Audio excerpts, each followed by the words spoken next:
Howdy, I'm John Heberling, giving you an introduction to Warp Drive, the board game, and all its associated pieces. At the top of the screen you'll see the two boards. Down here you'll see we have the 4 main characters and 4 helpers. They're the characters for the Warp Drive game. And over to the right here you're going to see the parts and pieces you can collect for the board game. This is board 1. It's got the fuel cells. You can see them here. This is the fuel cell dispenser. That's for the objective of the game. You're collecting fuel cells for your vehicles on this page. These are the 4 vehicle spaces. As you can see behind here, here's vehicle 1.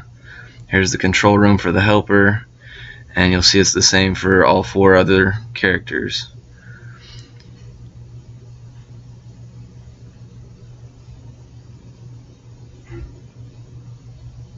And last you'll see I wasn't lying, it's the same.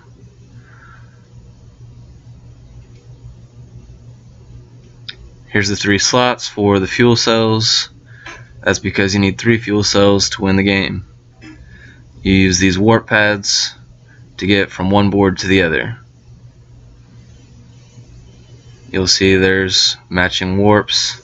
There we are, warp 1 and warp 2, they go to each board.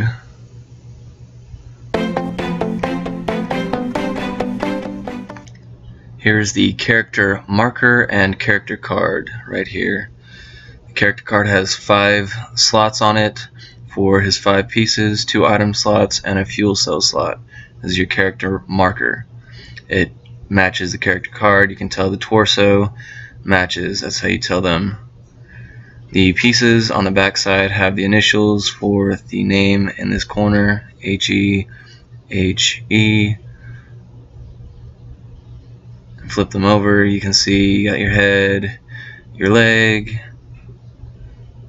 you got your other leg, and your 2 arms. And they will go in their obvious locations. You got your head will go in the head space. Your legs will go in the leg spaces. They line up. I'll straighten these out. Got your claw arm and your gun arm. When you finish putting the pieces together on your card, you should see something that looks similar to your character marker. You can see how they look the same. Once you're finished assembling your robot, you'll put your character marker on your starting position. Good to go. We're going to go over marker placement. For those of you who are a little more perceptive, just bear with me. You can see that his boy Eldroid's head matches the spaceship. That's why he would go there. This is Rob Camino. His torso matches the front of the 77 El Camino. Got Wally Grammatron. We're going to turn him sideways real quick so you can be a little more obvious that his head matches the spaceship. Got all the red spikes and whatnot. And last and least is Seguagenizoid. He matches the Segway. You can see he's got almost handlebar arms, a shaft-like torso, as well as wheel-like hips. Those are the 4 characters. These are the items for Warp Drive. Starting from the top you have your fuel cells, then your major items, and your minor items. The fuel cells, although they're the smallest parts, are the most valuable and you need them to win the game. Then you have your major items, starting with the Sweet Ride. They all have names. Sweet Ride is the bicycle.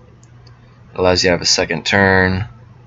You will take 2 of them and put it next to the bicycle dispenser. 2 Sweet Rides, 1 Sweet Ride dispenser. Again, your next one's going to be the bigger gun. You're going to take 2 of them and place them next to the bigger gun dispenser.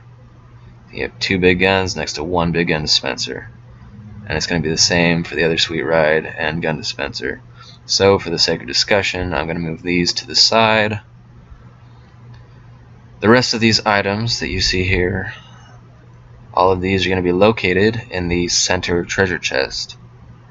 Just keep them to the side, but they're in there when you activate the treasure chest by using those number requirements there. It's really crappy video quality, someone please complain. Alright, so your last major item is going to be the lucky pack. That allows you to open up a second item slot.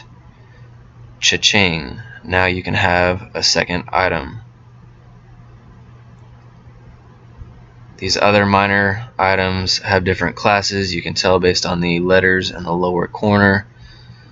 Each class has the same.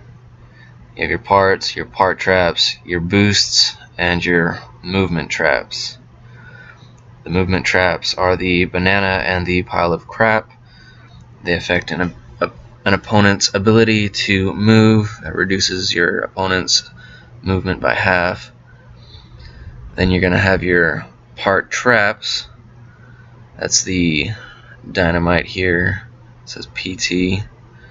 Your mouse trap, your bear trap, and your bomb. They affect a player's parts. You have your boosts. You got your skateboard and your soda. And then you got your parts. You have your shield, your cardboard box, your creepy doll, and your trash can. These are the significant spaces of warp drive. First, you're going to have your caution zones. While in these caution zones, you may not attack another player. Next, you're going to have your warp pads.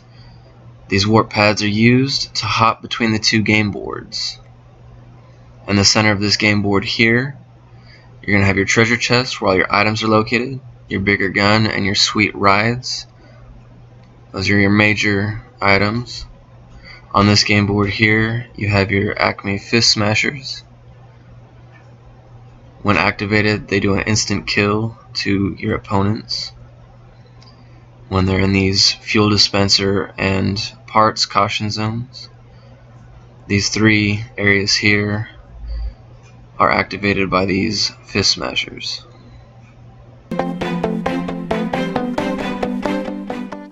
I have these fuel cells set up as if there were 4 teams, 1, 2, 3, and 4, with 1 extra. In order to win, one team has to get the third and final fuel cell. There's only enough for one team to win. There's 1 extra fuel cell, it's just spare in the box.